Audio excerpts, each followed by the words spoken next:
Thanks, Mr. Chairman. I'm pleased to introduce Dr. Jack Gelb, Jr., the Director of the University of Delaware's Avian Bioscience Center. As the Director, Dr. Gelb coordinates teaching and research activities at the center and participates in national and international outreach. He also oversees the center's poultry disease surveillance efforts and works closely with Delaware's agricultural sector on matters of poultry health. Dr. Gelb is a poultry industry-wide recognized expert. He's joined today by his wife of 39 years, Becky, joined by their 11 children and their 37 grandchildren in the audience. Well, part of that's true. His wife of 39 years, Becky, is here. We rode down here on the train together. It's nice to see. They left all their children and grandchildren at home. They don't have 11 children and 37. But then when asked why they have such a healthy family, Jack and Becky also said, we eat a lot of chicken. Jack, welcome. Good thing we don't swear you in. Thank you, Senator Harper. There's an old saying that says, never let the truth get in the way of a good story. Yeah, that's very true. Thank you very much, and it's a great pleasure, and in fact, an honor to be with you today. I'm hearing a buzz here, but I guess it's just, okay. All right, thank you. Delmarva and the Delmarva region, which includes the eastern shore counties of the states of Maryland and Virginia, experienced a low pathogenicity avian influenza outbreak firsthand in 2004. We were very, very fortunate to have a successful outcome because of advanced planning and rapid implementation of the regional response plan by our incident command system. We're very fortunate in Delaware to have many outstanding experts in the poultry health field. These are, again, within academia, but I also want to emphasize within our poultry companies. We're very blessed to have those individuals working hand in hand with us, and obviously members of the states and the federal government. Only 3 farms were positive in our Delmarva incident, which is remarkable given the very high densities of poultry and farms in the Delmarva region. AI outcomes like those of cancer and other potentially fatal diseases are time-dependent. Recognition at the earliest stage of the disease is critical, but unlike cancer, the situation with the AI is arguably a bit more complex because the AI virus, the cause of the disease, is highly contagious, and it will multiply to enormous concentrations in poultry and spread via the air and by off-farm movement of infected poultry, human carriers, and contaminated farm equipment. All normal farm activities must cease immediately when AI strikes, and the farm must be prepared to implement an emergency biosecurity plan.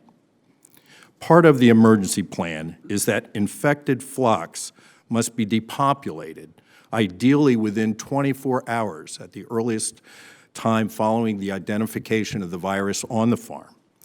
This is important to end animal suffering and, importantly, to stop the shed of the virus into the environment, which represents a very significant threat in transmission. There are several areas that I went into more detail as far as things that we might look at in the future. I'll just briefly refer to them here. Number 1, develop and implement educational outreach biosecurity programs designed to help farmers to respond to avian influenza on their facilities. Biosecurity is a term that describes everyday and emergency disease processes a farmer uses to prevent and control diseases. It is probably the single greatest weapon that we have against avian influenza. But unfortunately, biosecurity is not consistently applied by all farmers and by all poultry companies. We also need to look at, as far as number 2 is concerned, a few aspects of our current emergency response plan so we can respond more quickly, more rapidly to an incident, and we can get into that a little bit later. Number 3, provide an insurance program for poultry farmers who contract with poultry companies to raise their flocks. Dr. Clifford mentioned indemnifications that have been paid, and this is very, very important. But for farmers who are contract farmers with poultry companies, they may or may not receive those indemnifications. So there's really a need for a new program, and there are discussions underway on this particular topic, and I think we should look into this area seriously.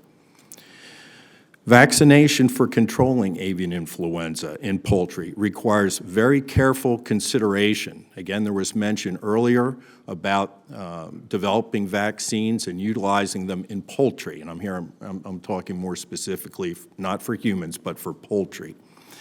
But there are some limitations to vaccines. Vaccines have limited efficacy, even under somewhat the best conditions. We certainly need more research on poultry vaccines to make them more effective than they currently are. But vaccination is a slippery slope, and we need to very carefully determine whether or not we are going to go down this road, the effect on trade, the fact that these vaccines aren't particularly effective can push the virus and drive it to further mutations. Lastly, there's a growing body of evidence that terrestrial wild birds may be playing a role in the transmission of avian influenza. We've known for years that ducks and geese, so-called wild waterfowl, are the main reservoirs where avian influenza resides on a long-term basis, and we've heard earlier from Dr. Clifford, they are the primary source for the point introductions in various parts of the United States. So we've known this for years. So these terrestrial birds, why might they be important? Well, there is some research that suggests that they do support virus replication, and they could be so-called bridge vectors, carrying viruses not only to poultry, many times you see finches and sparrows in poultry houses, but maybe also to humans. I'd like to thank Senator Carper and Senator Johnson for their kind invitation to be here today, and I also want to thank Robert Bradley of Senator Carper's office for reaching out to me about this opportunity. Thank you.